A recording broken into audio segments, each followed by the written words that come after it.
Welcome to Aloha Friday with Judy. We are here today in Koko Villas. This beautiful development was built in 2004 to 2006.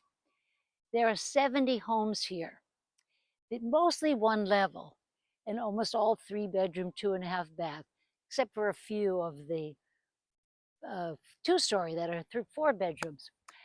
But what these homes are really known for are their modern design, their copper roofs, their tile roofs and copper gutters, and their openness.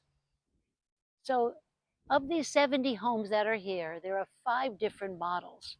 So there's quite a bit to choose from. So, what is really interesting about this property here is that you enter through Kokonani Street, which is right next to the golf course, the Hawaii Kai Golf Course.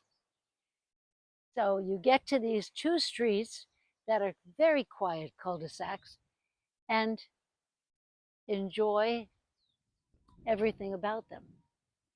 What's going on with real estate here?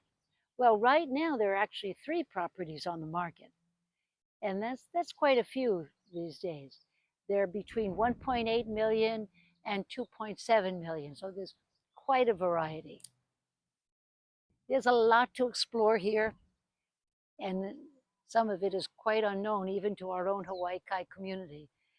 So, as always, give us a call, 808-358-8828, or reach out on social media. And aloha.